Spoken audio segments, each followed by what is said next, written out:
Salam, hər vaxtınız xeyir olsun. Mən Emin Sultanzadə. Bugün sizə 2026-cı il sertifikasiya imtahanına düşən sualların izahını vermək istəyirəm. Ümid edirəm ki, faydalı olacaq. Çox xahiş edirəm. Əgər doğrudan da faydalı olacaq, bəhrələnəcəksə bunu paylaşın, abunə olmağı unutmayın, bəyənin. Əvvəlcədən təşəkkürümü bildirirəm. Başlayaq. Deməli, birinci sualımız sürət hərəkət qabiliyyəti haqqında danışacağıq. Sürət hərəkət qabiliyyətdə 5-ci siniflərdə kiçik summativ qiymətləndirmə hansı normativlər üzrə aparıla bilər? Biz ümumiyyətlə sualın şərtini diqqətlə oxumalıyıq. Çünki biz bilirik ki, məktəb daxili qiymətləndirmə, diaqnostik, formasiya summativ var. Summativdə iki yerə ayrılır. Kiçik summativ qiymətləndirmə, böyük summativ qiymətləndirilmə və sürət hərəkət qabiliyyəti olduğu üçün biz siniflər olan məsələsinə diqqət yetirməliyik. Çünki sinifdən sinifə fərqlənə bilir.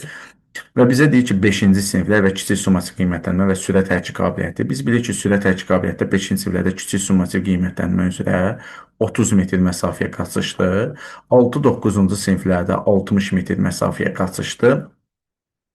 10-11-ci siniflərdə biz həm 60 metr məsafəyə qaçış, həm 100 metr məsafəyə qaçış həyata keçirə bilərik. Yəni 60 və 100 metr və ümumi isə bütün siniflər, yəni 5-dən 11-ə qədər kiçik summativ qiymətləndirmə 4-ün 50 sıra qaçışı həyata keçirə bilərik. Eləcə də 5-ci siniflərdə 4-ün 50-ni götürə bilərik. Cavabımız olacaq B variantı 30 metr məsafəyə qaçış və 4-ün 50 sıra qaçışı. 60 metr götürməliyik. Bu 6-dan 11-ə qədərdir. Yalnız 30 metrdə ola bilməz. Çünki dedik axı 4-ün 50-ni də keçirə bilərik. İkinci sualımıza gələk. Göstərilənlərdən hansı atletkanın növü deyil? Ümumiyyətlə, atletkanın növü məsələsində biz bilirik ki, atletkanın 5 bölməsi var. Yeriş, qaçış, tullamalı, atmalı və çox növçülüyü və bizə sualda bölmə soruşmur. Sadəcə növü soruşur. 48 növü var. Biz bilirik ki, bu növlər 24 kişi, 24 qadınlardadır və yalnız biri fərqlənir. 100 metr qadınlar sərdən qaçış, kişilərdə 110 metr. Və heptaton kişilərin çox növçülük bölməsində, daha doğrusu heptaton qadınların çox növçülük bölməsində qadınların 7 növçülüyü idi. Dekaton kişilərin 10 növçülüyü idi. Marafon qaçışı qaçış bölməsinin bir növüdür. 4-cü qaçışda qaçış bölməsinin qaçış növüdür. Cavab burada olacaq triatlon. Triatlon üzgüçü reversibl qaçış daxildir və heç bir üzgüçü reversibl, yəni heç bir atletika aidiyyatı yoxdur. Üçüncüsü, müəllim, bir-iki say komandası şarja sıralanmışdır. Şarja bir cərgə, iki cərgə düzülmək üçün hansı komanda verilməlidir?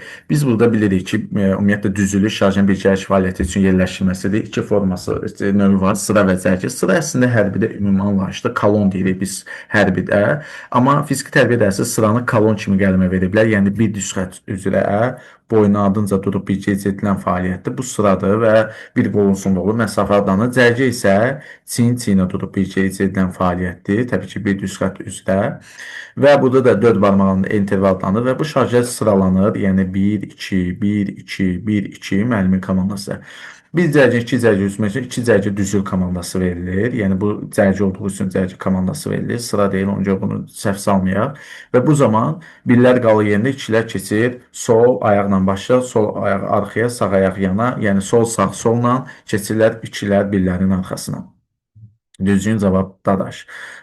Şəkildə hansı şahmat fiquru göstərilmişdir? Ümumiyyətlə biz bir şey diqqətimizdə saxlayaq ki, şahmatda 16 fiqur var. 8 piyada, 2 top, 2 at, 2 fil, 1 vəzir və 1 şah.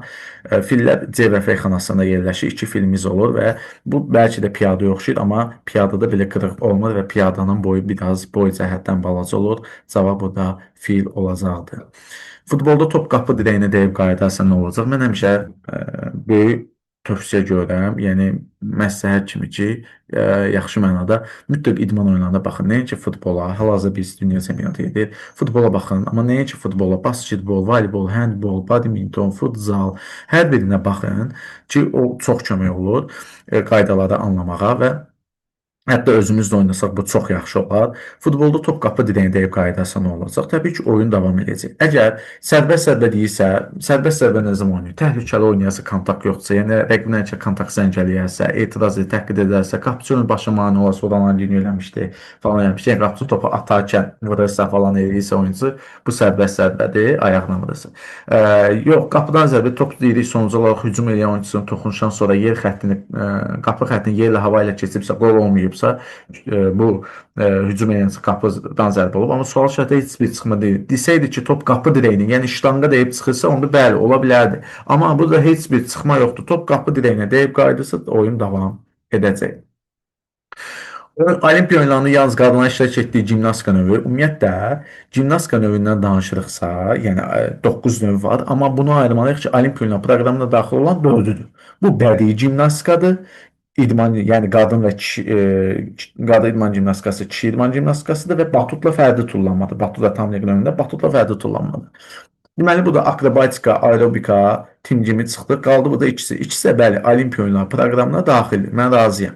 Amma yalnız qadınların iştirak etdiyi iki dənədir. Biri bədii gimnastikadır, bir də qadın idman gimnastikasıdır. Amma burada variantda da qadın idman gimnastikası olmur. Bir dənə variantımız qalır, bədii gimnastikadır. 1984-cü il fərdi, 1996-cı il komandalı Olimpiya oyunları proqramına daxil edilmişdir. Batutla fərdi tullanma isə həmçinin kişilər var, amma bizdə sualın şərti yalnız qadınlar demişdi. Dözümlü hərəkət qabiliyyətinin inkişafında hərəkətlərin icrası əsasən necə olmalıdır? Təbii ki, hərəkətlərin uzun müddətli icrası ilə mümkün qədər çox vaxt icrası ilə yerinə yetirilməlidir. Eyni zamanda davamlı icrası. Geniş amplituda icrası təbii ki, bu əyicənlikdir. Hərəkətlərin qısa müddətli icrası sürət deyə bilərik. Hərəkətlərin gərgin yanması qüvvədir. Hərəkətin icra ani dəyişməsi çeviklikdir. Cavab C variantıdır. Yəni dözümlü hərəkət qabiliyyəti ən zəruri şərtlərdən biri ki, hərəkətlərin davamlı vaxt icrasında yerinə yetirilməsidir və bizdə də dərslərdə mən bunu bildirmişdim. Növbəti suala keçək. Sürət gücü inkişaf edilməsində hansı daha məqsədə uyğundur? Müvazinə tələb edən hərəkətlər ki, bu sürət gücü çevikliyidir. Uzun müddətli oyunlar, bu dözümlülük qabiliyyətidir. Qısa məsafəyə qaçışlar sürətli, ağırlı olan müqavimətlər, yəni özü deyir ki, mən qüvvəyəm. Müxtəlif istiqamət tullanmalar. Ümumiyyətlə bir şey başa düşək ki, sürət gücünün iki komponenti var. Sürət və sürətli qüvvə. Amma iki komponenti olsa, sürət güc hərəkət qabiliyyəti səhv dedimsə, dedimsə üzr istəyirəm. Sürət gücün iki komponenti var. Sürət və sürətli qüvvə. Yəni sürət komponenti də onun komponentinin adıdır və ancaq iki komponenti olmasına baxmayaraq ətraflar üzrə inkişaf etdirilir. Aşağı və yuxarı ətraf. Aşağı ətraflarda biz adətən tullanmalardan, stajlar, hoppanmalardan istifadə edirik. Yuxarı ətraflarda isə müxtəlif çəki topların, doldurmuş topların uzağa atılması, baş üstünə arxaya atılması falan istifadə edə bilirik. Burada da tullanmalar deyilir. Təbii ki, burada olacaq cavab. Yəni sürət gücünün inkişaf etməsi cavabı Y variantı. 9-cu sual. Müxtəlif çıxış vəziyyətindən bədənin fəal əyilmələri hansı hərəkət qabiliyyəti inkişaf etdirir?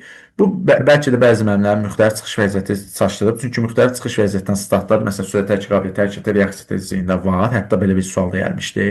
Bədən fəal əyilmələri, amma cümlədən əyilmə təbii ki, bu əyicənlik, hərəkət qabiliyyətidir. Təbii ki, biz mövzunu keçəndə burada da əyicənlik qabiliyyəti inkişaf edən resurslar, yəni resurslar nədir? Hərəkətlər danışanda demişdik ki, müxtəlif çıxış vəziyyətindən bədənin fəal əyilmələri əyicənlik hərəkət qabiliyyəti inkişaf etdirir.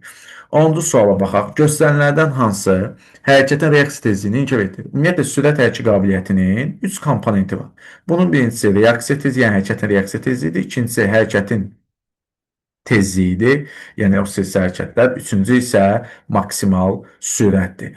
Təbii ki, maksimal sürət nisbətən asanlaşmış şəraitdə yerinə yetirilməlidir. Hərəkətin tezliyi isə qaçış prosesində dair uçuş fazasını təşkil edən hərəkətdə əsasən nişanlanmış yolu qaçışlardan istifadə olunur.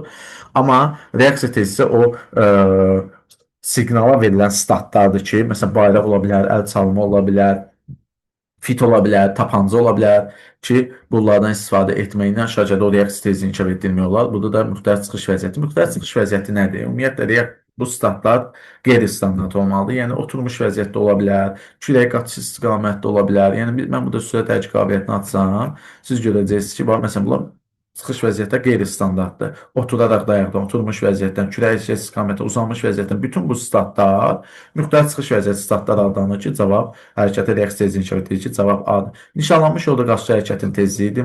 Mali qaçış yolunda statlar olsaydı hərəkətə reaksiya tezliyidir, amma sürətlənmələr dediyi üçün maksimal sürətdir. İstiqamət dəyişmə qaçış sürət və çevikliyi də deyə bilərik. Tək ayaq üzərində qısa məsafəyə qaçış isə Təbii ki, bu da bir mənalı olaraq təkər üzərində qısa məsafəyə qaçış, sürət güclü. Amma bunun vaxt məsələsi olsaydı artıq maksimal sürət də deyə bilərdik. Və yaxud da nişanla təkər üzərində nişan toxuma vaxtı qaçış olsaydı hərəkətin tezliyini də deyə bilərdik. Atletika stal qəlbləri qaçışın hansı növündə istifadə olunmur? Bu məsələyə diqqətlə baxmalıydıq. Çünki bütün qısa məsafəyə qaçış və bütün səddlərlə qaçış ki, o 100-110 metr, 400 metr səddən qaçış və estafet qaçışlarında 4-ün 100, 4-ün estafet qaçışlarında birinci idmançılar aşağı startdan başlayır, start qəlbindən istifadə edir. Orta uzaq məsafə qaçışlarda isə start qəlblərindən istifadə edilmir. Çünki onlar yuxarı startdan başlayır. 100 metr məsafə qaçış, qısa məsafə qaçışda aşağı startdan başlayır, start qəlbindən istifadə edilir. Estafet qaçışlarda həmçinin aşağı statdan başlayır, yalnız birinci idmançı stat qəlbindən istifadə edir. 800 metr məsafə qaçış saxlayaq, 400 metr qısa məsafə qaçışda təbii ki, aşağı statdan başlayır, stat qəlbindən istifadə edilir. Amma 800 metr məsafə qaçış orta məsafə qaçışın ən qısasıdır. Amma orta məsafəyə qaçışdır, dözümlüyü inkar etdirir, yuxarı statdan başlayır, yuxarı statdan başlandığı üçün stat qəlbindən istifadə edilmir. Gəldik 12-ci suala. Müstəqilliyimizdə hansı olimpiya oyunlarında daha çox birinci medal qazanmışıq? Daha çox birinci 2020 Tokyo Olimpiya oyunlarında biz yadınızdadırsa Rafael Ağayev idi, Hacıəliyev idi ki və Rafael Ağayev deməli İrina Zaretska və Hacıəliyev gümüş medal qazanmışlar. Digər 4 idmançımız isə Maria Stanik, Rafik Hüseynov, Günad Olma görüşsə, Maria Stanik sərbəst görüş üzrə, Irina Kindereska judo üzrə, Alfonso Dominguez boks üzrə birinci medal qazanmışdı. Yəni bu da 4 bizim birincimiz olmuşdu. 2020 Paris 3 birinci medalımız olmuşdur ki, Həssət Cəfərov Günad Olma görüşü üzrə birinci, Georgia Meşvişdili Magomedov isə sərbəst görüş üzrə birinci medal qazanmışdı. Yəni bu da 3 birincimiz olmuşdu. 2004-də 4 birincimiz olmuşdu. Fuad Asım Məhmədov boks üzrə birinci medal, Zemrə Məhvətnova stent atıcılığı, İradə Şükür atıcılığı birinci medal. 2014 London Olimpiya oyunlarında burada da 2 deməli burada da 2 qızılımız, 2 gümüş, 2 qızıl, 2 gümüş və 6 birincimiz olmuşdu. Amma burada isə bizim maşallahımız olsun 18 medal qazandıq və bu 18 medal arasında 1 qızıl, 7 gümüş, 10 birinci medalla, yəni 39-cu il layiq gördü. Burada isə 11-ci medalımız var idi. Cavab 2016-cı Rio Olimpiya oyunları idi. 13-cü suala baxaq ki, bu 13-cü sual bizdən nə istəyir? Deməli, müəllim dərs zamanı təhlükəsizlik qaydalarını izah etməyi unudur və əsas hissədə təhlükəyə səbəb olacaq şərait yaranır. Bu müəllim bu halda nə etməlidir? Ümumiyyətlə, biz məsələn futbolda da baxırıq, basketbolda baxırıq, hər hansı bir təhlükə yarandığında sıraz onu saxlayırlar.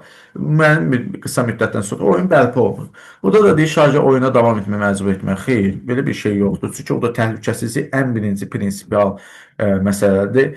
Sonra tamamlayıcı hissəni ləğv etmək. Bir mənim kimi heç bir hissəni ləğv edə bilmərik. Yəni tamamlayıcı hissənin haqqını verməliyik. Yəni əzəllər, boşaldan hərəkətlər, bərpa edici hərəkətlər, yəni tənfis hərəkətləri, relaks edici hərəkətləri yerinə yetirməliyik.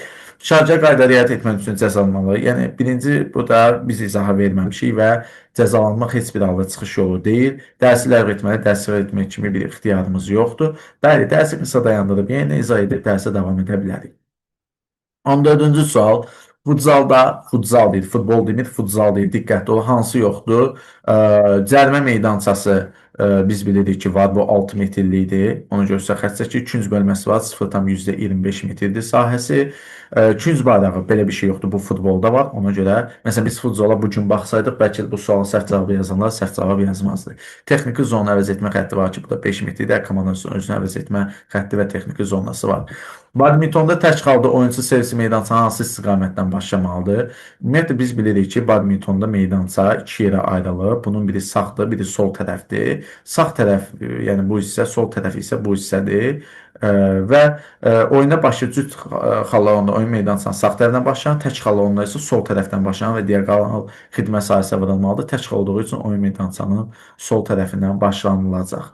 16-cı sual. Voleybol elementlərini inkişaf etdirən estafet oyunlar hansı hərəkət qabiliyyətə aiddir? Ümumiyyətlə bir şey bilək ki, bu bəzilərində də qarşılığı yaradır. Amma bu da qarşılıq çətinlik törədəcək bir şey yoxdur. Çox sadə bir izahı var.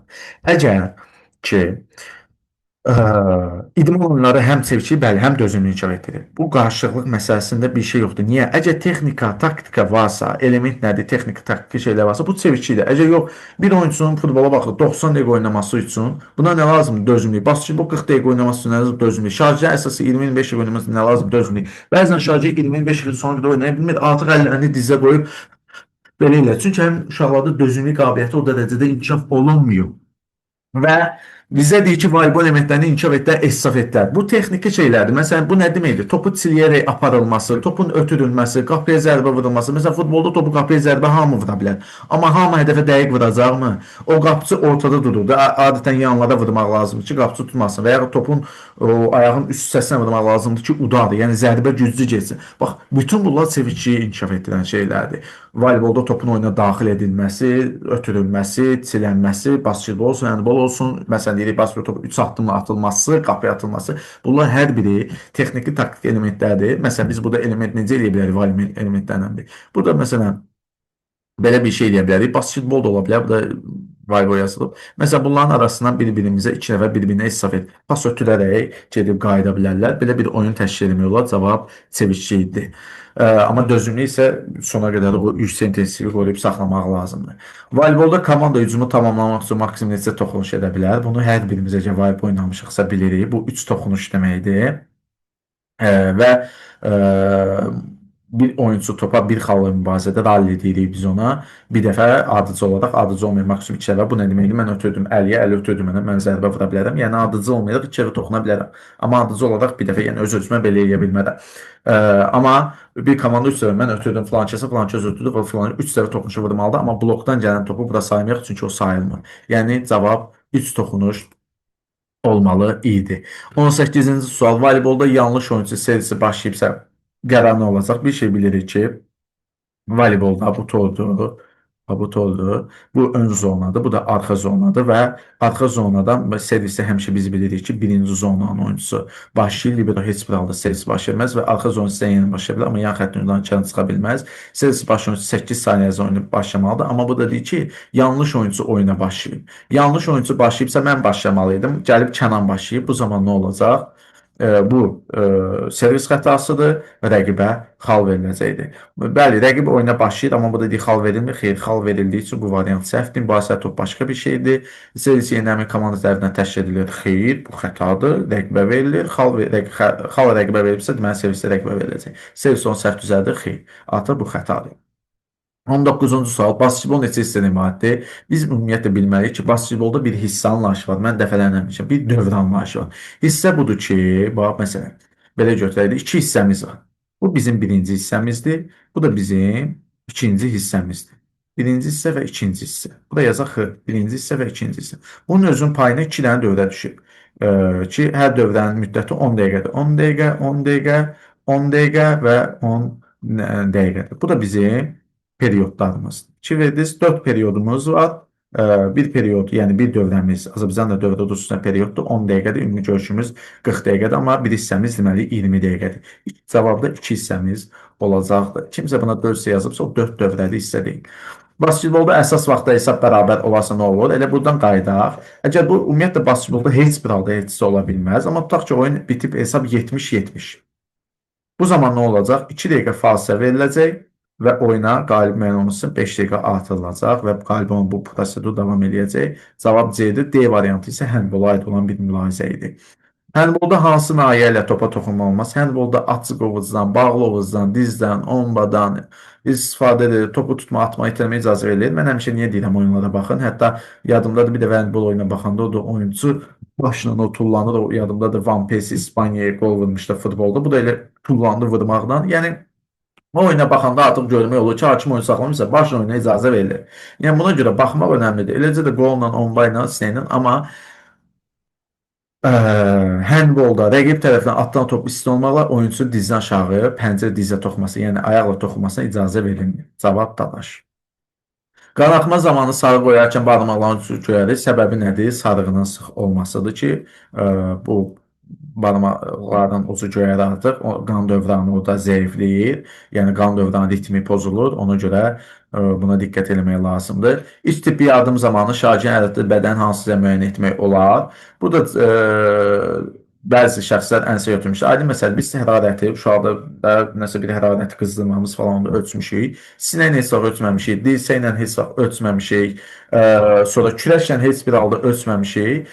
Ənsə, bəzi şəxslər ənsə seçmişik, çünki alın bilmişlər ənsəni. Ənsə isə boyun adı deməkdir. Ona görə ənsənin üstünə xətt çəkirik və bu cavab qoltuq altı olmuşdur ki, təbii ki, ənsə bəli, gətirik əlimizi belə qoymuşuq, hətta dodağımızı qoymuşuq, amma ənsə alın demək deyil. Ənsə boyun adı deməkdir.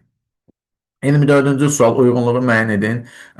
K vitamini təbii ki, qanın laxtalanması C olacaq. B qrup vitaminlər B1 enerji yaratmaqdır. B2 də enerji yaratmaq sağlam sinir qida sistemidir. Bu cavab elə B olacaq. Uyğunlaşanda Y isə əsas antioksidan, ən güclü antioksidan Y vitaminindədir. Məsələn, sarımsağın tərkibində ən güclü antioksidantlar hesab olunur. Tərkibdə Y vitamini vardır. Cavab olacaq. Səhv etmirəmsə düzgün qruplaşdırdımsa, ola bilər hadisə dediyimdən, yəni hərf yazım uyğun olması üzrsən, o mənə əgər düz yazdım, cavab C bu A-dır. 25 gün ərzində ən çox nə istehlak olunmalıdır? Gün ərzində ən çox istehlak olunmalıdır təbii ki, su. Qazlı su yox, enerji, meyvə şirəsi yox. Yəni düzdür, biz hal-hazırda bəlkə də yay gəlib, daha çox meyvə şirəsi var. Bu ümumiyyətlə düzgün deyil. Acı mən sizlə danışam. Sizlə danışdığım zamanda, hətta məndən belə deyil, danışdıqca buxar çıxır, oksigen bu suya çevrilir. Su yəni xərcləyirəm və dərzən bunu su içib bərpa eləməliyəm ki, bu sağlamlığımıza çox kömək olur. Cavab sudur. Və ya uşaqlar oyunlar oynadıqca fiziki tərbiyə zamanı mütləq su içməlidir. Təbii ki, soyuq su yox, normal temperatura uyğun. Ki o itirilmiş suyu təzədən bərpa etsinlər. 3 qıs basketboldan fərqlənən əsas xüsusiyyət nədir? Bu da əsasən diqqət yetirəcəyimiz məqam nədir? Biz 3 qıs basketboldan fərqlənən əsas xüsusiyyətini tapmalıyıq. Komanda foul limiti olması, biz ümumiyyətlə bilirik ki, 3 qıs 3-də komanda foul limiti 6-dır. Böyük basketbolda isə, burada yazaq böyük basketbol nəsə. Bunda 4-dür. Deməli, hər ikisi komanda foul limiti var, bu getdir. B-ni saxlayırıq. Meydançanın daha uzun olması. Xeyr, meydança daha uzundur böyük basketbolda. Çünki burada meydançanın uzunluğu 28 metr, bunda isə 11 metrdir. Daha uzun olan, yəni basketbolda. Amma biz 3 basketboldan fərqləndirini tapmalıyıq. Bu da getdi. Cərimə atışı hər ikisində var, bir xal verilir. Heç olmasa heç birində heç ola bilməz. Oyun müddətinin az olması, bəli, 3 qıs basketbolda oyun müddəti 10 dəqiqədir. Basketbolda isə bayaq göstərdim. 4 dövrəmiz, 2 isə 4 dövrəmiz var, 40 dəqiqədir. Cavab B variantı. 27-ci sual. Şagird gündəlik olaraq şəkər və yağlı qida istifadə edir. Təbii ki, bu piyələnməyə gətirib çıxaracaq və sağlamlığın yavaş-yavaş itirilməsinə səbəb olacaq ki, bu da qeyri-balanslı qidalanmadır. 28-ci sual. Şagird tədris zamanı texniki hazır əsasən hansı meyar ölçülür? Ümumiyyətlə, birinci bu da tədris zamanı deyilir və meyar deyil. Təbii ki, bu da diaqnostik falan bu ilkin qiymətləndirilmədir. Yarım ilin əvvəlində, bölmənin əvvəlində olan qiymətlənmədir. Kesikələr bölmənin sonunda, besiqə isə yarım ilin sonunda olur. Yarım illik isə bu başqa bir şeydir. Yəni o sumatik qiymət toplanma bir nəticəsidir. Hərəkətin ideal icra modelinə yaxın olması ilə bu da cavab icra modeli. Biz bilirik ki, tədris zamanı olan formativdir. İcra bacarıqları da harda olur? Formativ qiymətləndirilmədə. Gəldik 29-cu sual. Kalsium hansı orqanların inkişafını təmin edir? Kalsium daha bərk olan şeylərdir ki, onların inkişafını təmin edir. Cavab burada olacaqdır. Sümük və dırnaq. 30-cu sual. İmtinaya qədər metod əsasən hansı hərəkət qabiliyyətinin tədris zamanı istifadə edilir? Ümumiyyətlə, imtinaya qədər metod nədir? Hərəkətlərin icra sayı və iştirak edən zərlərdə yorğunluq hissi yaratmalıdır. Təbii ki, burada da mən hətta testlərdə də qoymuşduq ki, hərəkətin icra sayı iştirak edən zərlərdə yorğunluq hissi yaratmalıdır. Məsələn, tərifi verilmiş metod hansı hərəkət qabiliyyətdən bağlıdır? Bu cavab təbii ki, qüvvədir. 31. Hərəkətin icra vaxtının uzadılması hansı hərəkət qabiliyyətinin inkişaf etdirilməsində mühüm rol oynayır? Ümumiyyətlə, icra vaxtının uzadılması, mən yenə də dözümlü hərəkət qabiliyyətini gedib, burada bir hərəkətin davamlı icrası və hərəkətdən uzun müddətli icrası varsa, burada cavab dözümlüyə gedəcək. Ümumiyyətlə, dözümlü hərəkət qabiliyyəti, biraz aşağı düşsəm, orada da bu yazı yazılır. Dözümlü hərəkət qabiliyyətini inkişaf etmək üçün biz yeriş, qaçış, velosiped, düzgüc, hava çəkmə, həmçinin futbol, badminton, idman oyunlarından istifadə edə bilərik. Amma bayaq onu çəkişən fərqini izah elədim. Və təbii ki, ən zəruri şərtlə müraciətin davamlı icrası və uzun müddətli icrasıdır. Və biz əsasən dözümlü inkişaf etmək üçün şagirdlərə qaçış veririk. Təbii ki, bu icra vaxtının daha qaçış prosesinin hazırlıq səviyyəsinə uyğun olması və mümkün qədər çox vaxtlı icrası, yəni icra vaxtının uzadılması daha önəmlidir. Yəni biz şagirddə 1-2 dəqiqə qaçış verməklə bu dözümlü olmaz. Yəni 5 dəqiqə, bir 10 dəqiqə qaçmalıdır ki, dözümlü inkişaf etdirilsin. Aşağıdakı verilən hansı əki qabiliyyətə aid edilir? Hərəkətdən kifayət qədər davamlı vaxt ərzində yerinə yetirməsi, hədəf üstü dözə qrupun işləməsi, maksimal çelik bələnləsi 60-70% artıq olmaması. Ümumiyyətlə, qüvvə əki qabiliyyətində iki komponenti olsa da, ancaq ətraflı üzrə inkişaf etdirilir. 4 ətraf üzrə inkişaf etdirilir. Yuxarı, aşağı, ön və aşağı ətraf əzələləridir. Və bunlar da təbii ki, biz qüvvəmizi inkişaf etdirmək istəyiriksə, bu davamlı vaxt ərzində yerinə yetirilməlidir. Ən az həftədə 3-4 dəfə olmalıdır. Hər dəfə üstü dözəli qrupu işlənilməlidir. Yəni biz adətən gedirik, məsələn, qüvvəmizin ki, tunikdə dağıtıb parayı bu yuxarı ətrafdır. Yeri gəldikdə biz orada ayaq məşqdə oturub durma, pristaniya eləməliyik. Yeri gələndə press də eləməliyik ki, bizdə hər tərəfli şaxələnmə qüvvə inkişaf eləsin və qüvvə qabiliyyətinə də bunlar hər biri burada gördüyünüz kimi qeyd olunmuşdur. Gələk növbəti sualımıza. Sürət hərəkət qabiliyyətinə aid olmayanı seçin. Sürət hərəkət qabiliyyəti ümumiyyətlə maksimal tezlikdə icra olmalıdır. Qısa məsafə keçişlərində bu yerinə yetirilməlidir və yorulma yaratma olmamalıdır. Amma burada bir B variantı var ki, təbii ki, bunlar burada da var idi. Hər bir şəxs buradan bunu bəhrələnə bilərdi. Belə ki, burada da hər biri gördüyünüz kimi yazılıb ki, və ancaq bu da B variantı deyir, hərəkət optimal intensivdə olmalıdır, okey. Amma deyir, bu sürətin üçüncü komponenti olan icra vaxtı inkişaf edir. İcra vaxtı isə sürət hərəkət qabiliyyətinin komponenti deyil, çeviki hərəkət qabiliyyətinin komponentidir. Sürət hərəkət qabiliyyətinin 3 komponenti var. Bu hərəkətə reaksiya tezliyi, hərəkətin tezliyi və maksimal sürətdir. Ərgənə bağlı göstərilənlərdən hansı yanlış verilmişdir? Təbii ki, hərəkətdə geniş amplituda icra olmalıdır. Amplituda nədir? Bizə yanlış deyir, onu gözdən xətt çəkdim. Amplituda bədənin və ətrafların tarazlıq nöqtəsindən uzaqlaşdığı nöqtə arasındakı məsafədir. Daha sonra əyicəniyə təsir göstərən amillər var. İnsan funksiyon vəziyyəti əyicəniyə təsir göstərir. Yaşı da təsir göstərir. Cinsi də, yəni qızlarda oğlanlara nisbətən qızlarda əyicənlik daha çoxdur. Qızlarda sümüklər nazik olur. Allah tərəfi belə yaratmadı. Ona görə onlarda əyicənlik daha çox olur.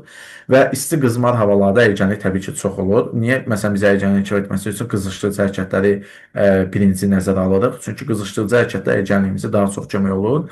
Yəni 20 dərəcə, 30 dərəcə olan o istilik havada olan əyicənlik 5-10 dərəcə soyuq havada daha çoxdur. Yəni yayda çox, qışda əyicənliyimiz zəif olur. Oğlanlar nisbətən qızlarda əyicənlik çoxdur, bəli qızlarda çoxdur. Qeyri-fəal əyicənlik, bəli-fəal əyicənlik böyükdür. Hətta mən sizə bir şey deyim, bəlkə gülməli çıxacaq. Yadımdadır, bir film var idi, Van Damme filmi. O da qardaşının intiqamını alırdı və o da Zen məşqçi var idi. Van Damme şpaqatı özü bu boyda açırdı, amma Zen onun ayaqlarını ip bağlamışdı. Ağacdan belə dartırdı ağacın üstündən və ayaqlar bu qədər açılırdı. Yəni qeyri-fəal əyicənlikdə hərəkətlər kənardan dartma qüvvəsi hesabına olur. Özün gedirsənsə, nəyisə körpü vəziyyətdən gedirsənsə, bu fəal əyicənlikdir, öz əzələ güc hesabı var. Amma kənardan dartma qüvvəsi hesabına olursa, bu qeyri-fəaldır və qeyri-fəal əyicənlik fəal əyicəndən böyükdür. Eləcə də yorulma qeyri-fəal əyicənliyə müsbət, fəal əyicənliyə isə mənfi təsir göstərir. Yəni, bu da isə tərsinə verilir. Qeyri-fəal əyicənlik mənfi xeyr. Mənfi yox, müsbət təsir göstərir. Fəal əyicənliyin yaxşılaşması yox, qeyri-fəal əyicənliyin yaxşılaşmasına, yəni yorulma qeyri-fəal əyicənliyin yaxşılaşmasına şərait yaradır. Hansı dözümlü hərəkət qabiliyyətinə cəza amillərinə aiddir? Mən buradan da göstərsəm, təbii ki, bunlar hər biri sizdə var idi. Burada da görəcəksiniz ki, yəni orqanizm ayrı imkanları, oksigen həcmi, texnik qursağı və əzəl işi yorulma nizamı, fizioloji funksiya dayanıqlığı dözümlü hərəkət qabiliyyətinə aiddir. İdmançının cəsarət çevikliyidir. Monoton enerji mənbəyi qüvvədir, amma oksigen həcminin səhvi idmançı enerji yetirir. Texnik qursağı, əzəl yorulma zamanı fizioloji funksiya dayanıqlığı. Bunlar hər sonuncu üçü, yəni 3-4-5 dözümlüyün inkişaf amilləri, yəni təzahür amillərinə aiddir. Müəllim şagird hərəkətin icrası əsasən nə üçün ətraflı icra etməlidir? Yüksək qiymət almaq üçün yox, dərsi tez bitirmək üçün yox, yalnız təhlükəsiz üçün ola bilər, amma yalnız təhlükəsiz üçün yox, hərəkətlərin düzgün texnikası və düzgün icrası üçün bu mütləq icra edilməlidir. Yəni fiziki tərbiyyənin 4 məzmun xətti var: informasiya təminatı, nəzəri işə, bacarıq və şərik qabiliyyətlər, mənəvi xüsusiyyətlər. Və biz əgər istəyirik düzgün bacarıq olsun, hərəkətin icrasını, yəni istəyiriksə düzgün olsun, hərəkətin icrasını sadə, anlaşılan və mənaca əhatəli verməliyik. Dözümlü hərəkət qabiliyyətinin fərqli olub çeviki hərəkət qabiliyyətinə aid olan seçim. Belə bir vəziyyətdə Biz dözümlü qabiliyyətdən fərqli olaraq, yəni fərqli axtarırıq, çevrəyə aid olan axtarırıq və dözümlüyə aid olanı axtarmırıq. Biz mən yenə də gələcəm bura və siz burada görəcəksiniz. Biz buna gələcəm. Çevrəyə. Bax bu çevrə qabiliyyətidir. Çevrə qabiliyyəti əsasən birinci yarım illə bağlıdır. Sürət, sürət güc, əyicənlik. Amma dözümlü qabiliyyəti isə sürət güc, bu da birinci yarım il, amma bu da sürət yoxdur. Sürət güc əyicənliklə bağlıdır. Testdə də qaydanda deyir sürət qabiliyyəti bağlıdır. Elə cavab budur. Çünki sürət çevrədə var, amma dözümlükdə yoxdur. Amma sürət güclə bağlıdır. Hər ikisi əyicənliklə bağlıdır. Hər ikisi idman oyunlarına inkişaf edilir. Hər ikisi 11 yaş uşaqlardır. Ümumiyyətlə çevrənin əlverişli yaş dövrü 9-13-dür. Dözümlüyün isə 11 və daha artıqdır. Yəni 11 yaş hər ikisində 11 yaş uşaqlarda intensiv inkişaf etdirmək olar. Qüvvə iqamətinin inkişafı üçün hansı cür hərəkətdə istifadə daha məqsədə uyğundur? Yenə də uzun müddətli icazə. Müvazinət çevrilişidir, qaçış yox, üzr istəyirəm, elə bildim dözümlülük deyil. Bizə deyir ki, qüvvə hərəkət qabiliyyəti. Qüvvə hərəkət qabiliyyətinin inkişafı üçün təbii ki, müqavimətdən istifadə olunmalıdır. Uzun müddətli dözümlülükdir, müvazinət çevrilişidir, qaçış bu sürət də ola bilər, dözümlülük də ola bilər, hətta sürət gücü də ola bilər. Tullanma da sürət gücü aşağı ətraflarda müqavimət isə məsələn qol güləşir edirik. Mən onun müqavimət ilə o mənə bu qüvvəni inkişaf etdirən bir məsələdir. Aşağıdakılardan hansı hazırlayıcı hissədə istifadə oluna bilər? Hazırlayıcı hissədə sıra hərəkətlər, mükəmməl hərəkət, hazırlayıcı hərəkətdə istifadə olunur ki, əsas ərazimik olan məqsəd. Motivasiya giriş hissədir, bərpedici hərəkətdə tamamlayıcı hissədir, oyunlar istifadelər, əsas hərəkətlər əsas hissədir. Mükəmməl hərəkətdə isə başın dairə hərəkəti falan bunlar lazimikə gedir. Hazırlayıcı hissədə yəni 8-10 dəqiqədə verilməlidir. Mənim şarjı sürət güc hərəkət qabiliyyətinin inkişaf etməsi qasaq uzun tullamanın tədrisi aşağıdakı icazə edir. Təkanı qaçış optimizə etmək, bədən irəli yuxarı istiqamət, qolların sərvi olayını tez və sürətli icra etmək. Bu qasaq uzun tullamanın hansı fazasına aiddir? Təbii ki, bu yoldaşlar təkan fazasıdır. Özü də deyir ki, təkanı qaçış hattında icra etmək. Çünki qasaq uzun tullamanın 4 fazası var. Bu qaçışdır, təkandır, bundan başqa uçuşdur və yerə enmə fazasıdır. Bunlar da təbii ki, təkan fazasına aid idi. Amma desəydi, təkandan sonra ayaqların vəziyyəti mümkün qədər çox saxlamaq, təkandan sonra yəni o uçuşa aid olacaq. Qədim olimpiya, müasir olimpiyalar arasında fərq nədir? Ümumiyyətlə, bir çox fərqi var idi. Elə burada da bu fərqlərin bəziləri deyilir, amma arasındakı fərqi deyir ki, deyir qədim olimpiyonda yanlış kişilər, yəni əslində bu da yanlışı axtarmalıydıq. Yanlış da ki, qədim olimpiyonda yanlış kişilər müasir həm kişi həm qadınla mübarizə aparır. Təbii ki, belə danışaq da, doğrudan da belə idi. Qədim olimpiya yalnız kişilər var idi, müasir həm kişi həm qadınlar var idi. Düzdür, qədim olimpiya yalnız bir dəfə Phoenix adına qız at o yarışlarının qalibi olub, əslində o da iştirak etmirdi, mübarizə aparmırdı, sadəcə atın sahibi olduğu qalib olurdu. Olimpiyada yalnız bəzi ölkələr, bəli, bu da Yunanlar, Romalılar var idi, amma bu da bütün dünya çıxış edir müasirdə. Sonra qədimdə əsas qalib gəlmək idi, müasirdə isə iştirak etmək idi. Bunun hətta şüarı var, Situs 640 Community, Pierre de Coubertin tərəfindən yazılmışdır. Qədim olimpiya dinə aid keçirildi, müasir olimpiya isə belə bir anlayışa yer verilmir, tamamilə doğrudur. Bu da yanlışı axtarırdıq. Arasındakı fərq deyiləndə, yəni müasir yanlış axtarmalıydıq. Qədim olimpiya oyunları 2 ildən bir, müasir olimpiya 4 ildən xeyr. Hər ikisi 4 ildən bir keçirilirdi. Məsələn, qədim olimpiyada 2 yanının eramız əvvəl 776-cı ildə bir stadion qaçışı olmuşdu. Sonra 772-ci ildə keçmişdi. Yəni 4 ildən bir keçirilirdi. O da illər arxaya gedirdi. Hal-hazırda da müasir olimpiyalarda 4 ildən bir keçirilir. Yoldaşlar, mən bu qədər sualı sizin üçün izah elədim. Ümid edirəm faydalı oldu. Əgər oldusa yenə bildirmək istəyirəm, xahiş etmək istəyirəm, abunə olun, bəyənin, paylaşın. Diqqətiniz üçün çox sağ olun. Fikirlərinizi rəy bölməsində yaza bilərsiniz. Hər hansı bir səhv yol vermişəmsə üzülür sayın. Diqqətiniz üçün çox sağ olun. Təşəkkür edirəm. Əlaqə nömrəsi də təbii ki qeyd olunub bildirə bilərsiniz. Sağ olun, hələlik.